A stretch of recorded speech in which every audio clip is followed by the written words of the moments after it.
Hi guys, welcome to my first YouTube video on my channel.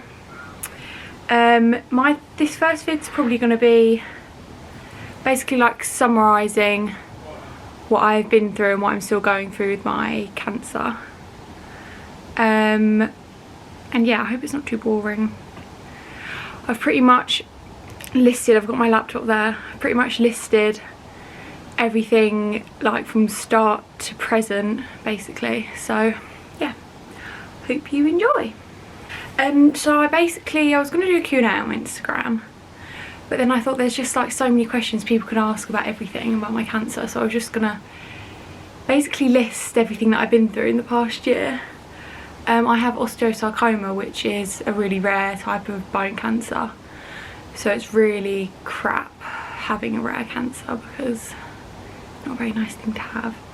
But so I was a really sporty netball girl, but I've been playing netball and hockey all of secondary school and part of sixth form before I left, and everything was fine. And then I started to get this pain, it was about mid-November, in my part of my leg. It's in my left leg, in part of my left leg, and then I just thought it would have been pulled muscle, obviously because I've been doing sport, so we left it. And then it came December, it came back again, the pain, during the Christmas holidays.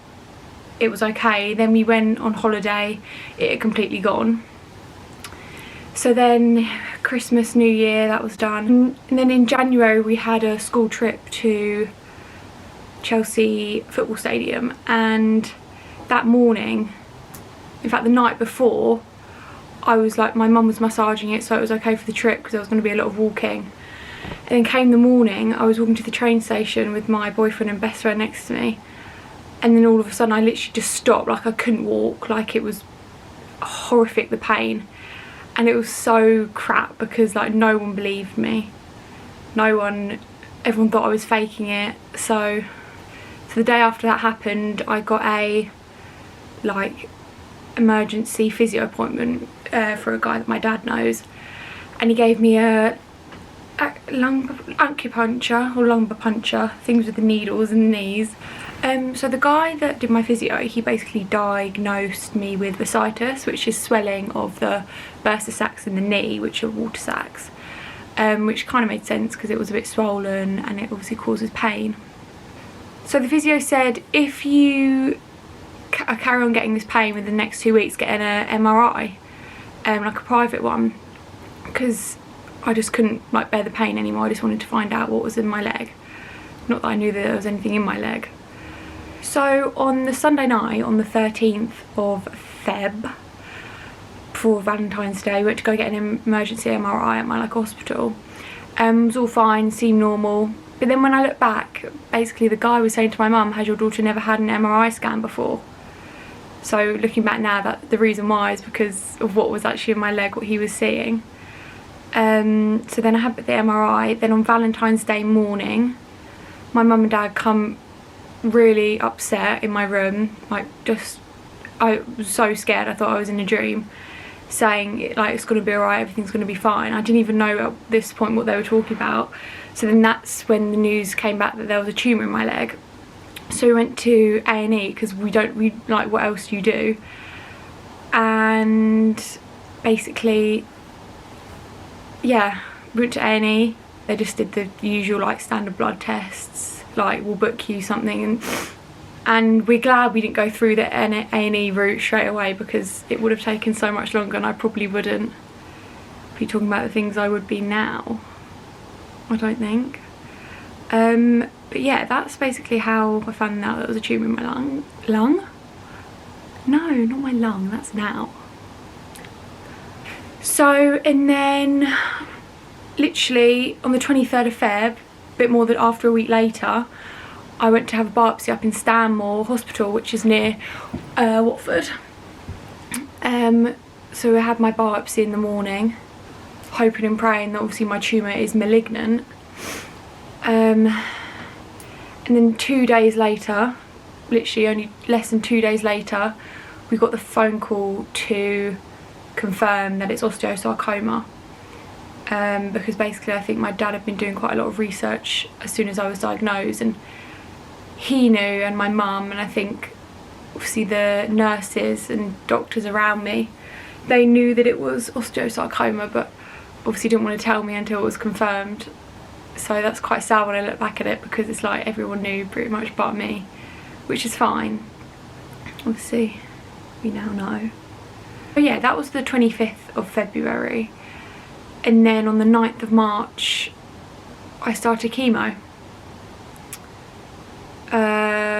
Yeah, which was the hardest things like ever, because being surrounded by unwell people is just my idea of hell, especially now. Like, it's just horrible to see, and because it was my first treatment, I'd obviously looked normal, as in like had my hair, just looked fine, which obviously wasn't very nice. And the fact that I started on my boyfriend's birthday, the 9th of March, I started chemo. That was like one of the hardest things ever, because that was just horrible. So yeah, that was me having chemo.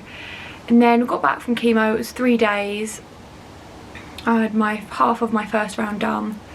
I came back home, rested for a week, then I actually went to school on the week after I got back, because I felt fine, and which is normal for your first round of chemo, because your bloods can recover quite quickly. You usually feel fine. So I hadn't lost any of my hair at this point. This was about 8 days after I got back from having my first round of chemo. So I went back into school, still on crutches. Everything was fine. Then on the second or third day of being at school, I was brushing my hair, and some of my hair starting to come out of my brush, and it never does that. And all my friends were like, they were trying to be like supportive and say it's normal, but then obviously in my head I knew, because I don't think people expected my hair to fall out as soon as it did, I guess, because it did fall out 10 days after I came back from my first round of chemo, because of how strong the chemo is. It just kills all the hair follicles, because it's trying to kill all the cells in the body basically. So that wasn't very nice. It was a Thursday that I went in. I was still losing a bit of hair, but it wasn't anything major. Still got upset about it in the mornings and stuff. But yes, and then on the Thursday I actually broke my leg, my one with the cancer in, which is actually what I found out only a few months later is really bad, because if you break it in the same place as the tumour, obviously the tumour, parts of it can split off and spread to other parts of your body. So we were very worried when that happened. It was only a small fracture. I'd slipped up at school. So embarrassing now when I think about it.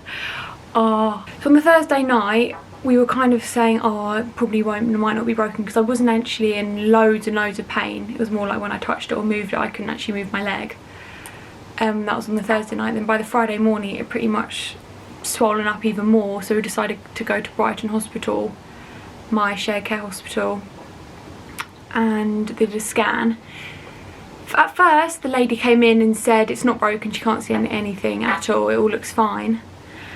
And then about half an hour later, as we were getting ready to go, she said the radiologist, like the proper radiographer, has looked at it and he can see a small fracture. So luckily it was only small, but then I had to get this massive cast, which I was in for like 2 to 3 months, I'd say, just under 3 months, which was just awful. Like it's bad enough being on crutches as well as having like your full leg in one shape for 2 or 3 months. It was just, yeah, that was nasty. So that was that. It was kind of not smooth sailing. Smooth sailing until the second part of my first round of chemo, which is a different chemo drug. I caught the neurovirus. So this was like last year around April, I'd like to say. Around last year about April, this neurovirus was going around, so like a sickness and down there bug.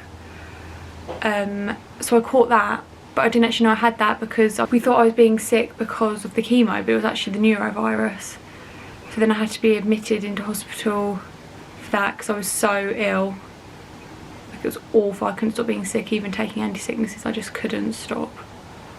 So yeah, that was pretty shit. Oh, my battery went dead.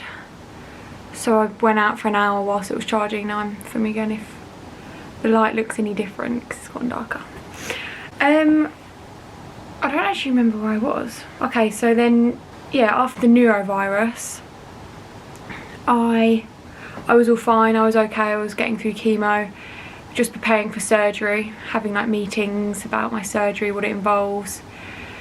So I had my big surgery to take the tumour out and the muscle around it out. So I have a metal femur, titanium femur, and a silicone knee. I have a knee replacement. Knee replacement at 17 years of age, it's just not very fun. So they took the big tumour out and parts around it out because there's always a chance of it going into like the soft tissue around it and the muscle. So they took the muscle out and the tumour. Surgery went good. The surgeon said he did like everything he wanted to do. But then a week later, I was getting like bruising on my leg, which was kind of normal. But then my swelling wasn't going down very much, so they did an ultrasound to see if there was anything in there, like a blockage of some sort, and there was. So I had to have an emergency surgery to remove the hematoma that was in my leg, which is like a massive blood clot basically, because all the blood that I was getting transfused into me because my hemoglobin was low was going to there and not my body, because there was somewhere that they didn't close up properly or something. So that was that. The next bit's actually quite weird talking about now, because to everyone else it's like a really big thing, but because I don't actually remember it. Anyway, so in July, a few weeks after my surgery, had chemo, was all okay. After the first round of my third chemo, I went into something called hypovolemic shock, and I nearly lost my life, which is really scary to like think about and say. Yeah, I nearly lost my life. Hypovolemic shock is basically when you lose so much blood that the blood like comes out from all your veins and tries to just keep supporting the organs inside, because it's lost so much blood. And the way I lost so much blood was through a nosebleed, like a constant nosebleed that I fell asleep through. I got it one morning and it kind of wasn't really stopping throughout the day. Well, it would stop, then it would come again a tiny bit. And during the night it just wasn't stopping. So I went to sleep. I fell asleep, woke up, and clearly my nose was still bleeding at this point, like it had gone through the whole night bleeding. And where my body was starting to shut down, I couldn't like talk, I couldn't do anything. I'd ingested so much blood throughout the night because I had my head like that, sleeping. So like for some reason I got up because I needed to go to the toilet. Don't remember from what happened there. I know that I fell over just there in my room, like passed out. I lost consciousness. My mum and dad obviously heard the thump and rung 999 straight away. Yeah, that was scary. Yeah, so seeing that was really bad for them because I was on the floor, unconscious, naked, like blue. I was literally the colour blue apparently, blue and grey. The paramedics didn't know how to use a PICC line, so I have a PICC line. You might be able to see that. No, you can't, but it's like something on my arm, you kind of see. Where obviously everything goes through when I have chemo, because otherwise it would be a lot to have a cannula every time and getting bloods taken. They couldn't use that, so they couldn't like inject me with what they wanted to, because they couldn't find my veins, because obviously all the blood had gone. All the blood had gone from there because they were trying to support my big organs, so that was very scary. I was rushed into resuscitation, so it happened about 6:30 in the morning. Ambulance came straight away, they were pretty good. And then I was rushed into East Surrey resuscitation unit. They were trying to resuscitate me for an hour. The guy was squeezing blood into my body, like you usually have blood transfusions over like maybe 2 hours depending on what hospital, but this guy, he was squeezing bags of blood into me. I remember it so like vividly, only small parts because I was so out of just consciousness. But yeah, so that was a very scary part of the journey. I think it really made my mum and dad realise that even if I've just got a tiny nosebleed, I need to go and get it sorted, because when you have chemo your blood thins, the platelets drop. So if you get something like a nosy, which is a really common side effect, it's not going to stop because obviously you haven't got the platelets to clot it up. So yeah, that was that. Yeah, so that happened. I was in hospital for a week, but it didn't feel like a week because I was constantly getting this painkiller called oxycodone. And if anyone's ever had that, which I doubt many people have, it's like the really strong painkiller, because I had these like massive basically tampons up my nose to stop the hemorrhaging, because it was like all in here, so all my face was swollen, so it hurt so much. So I had to have oxycodone every 2 hours, so I was asleep for like the whole day and all night. It wasn't very nice because I was in an adult ward, so my mum and dad couldn't like stay for as long as they wanted to, or they couldn't stay at all. It was really rubbish. I need to see what's next because I'm not very good at remembering things. So that was that. I got through chemo, had my 18th birthday, got my cut. 18th? I meant 17th. Everyone's turning 18, so I have 18 in my head. Had my 17th birthday, got my car, got all the things I really wanted. Obviously it wasn't the same because I couldn't do half as like much that I probably wanted to. I just chilled, my boyfriend and friends came round. And then back to chemo the week after, completed another 2 or 3 rounds, and then I got a lung infection. So I thought it was just a pain in my back, and it was really really painful. I couldn't move at all. And then it was started to like come to the front and like hurt in different areas. So we had a scan, because usually when you tell the nurses up there about that, they're really good with like, they're on it straight away. So I got a scan. So it turns out it was a lung infection. I had some fluid in the lungs. So had to be admitted to hospital for that, which was so rubbish. Like being in hospital in London is probably the worst thing. I don't know whether it's because I live nowhere, but we don't live anywhere near, but it was just horrible. Like it was so, just wasn't nice.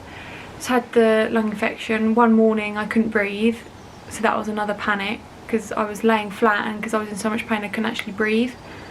So I had to get like a whole nother team to come and check if I was okay, which was scary because I literally could not breathe. I could not breathe. But yeah, and then on the 12th of November I finished chemo.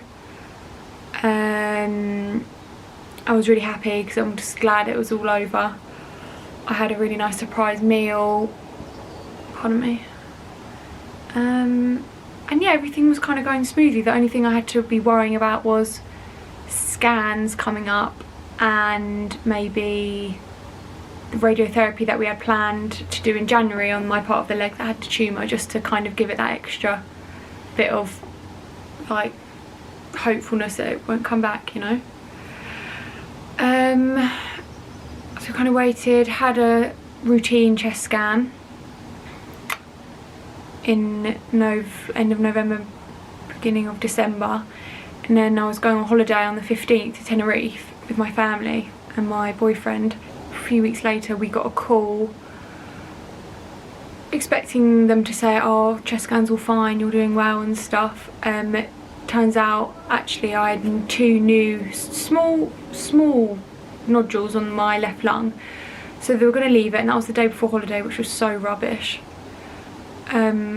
So I had Christmas, had my holiday, my boyfriend surprised me on holiday, which was so nice. It just made everything.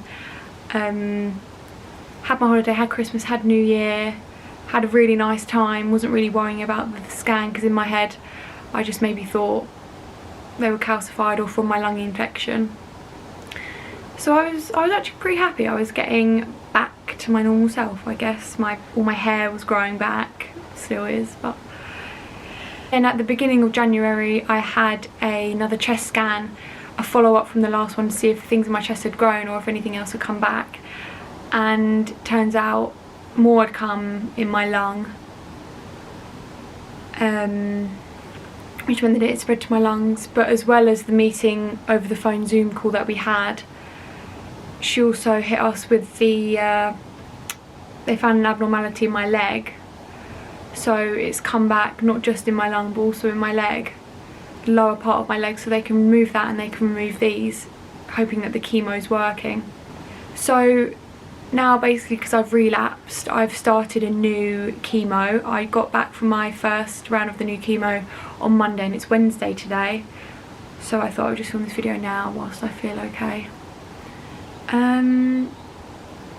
Yeah, so because I've relapsed, we got options this time, because when you relapse you get accepted for like trials, clinical trials or different drugs, and there was 3 for us to choose.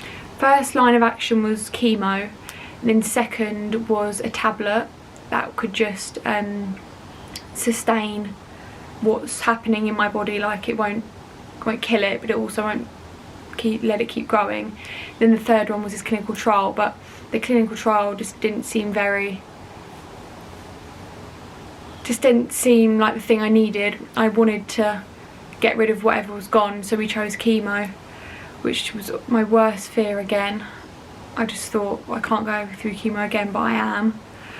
I'm having 2 rounds and then a rescan to see if everything's worked. So I can't even cross my keys. Cross keys. I always cross everything that this chemo works and I never get this cancer again, because it has been the worst thing of my life. So yeah, that's the end of my video. I've pretty much covered everything, I think. I want to do more videos on like hair loss and talk about like the side effects of chemo, if anyone's interested in that. I'm not going to say leave it in the comments below, because no. But no, I've really enjoyed filming this video, and I hope you guys enjoyed.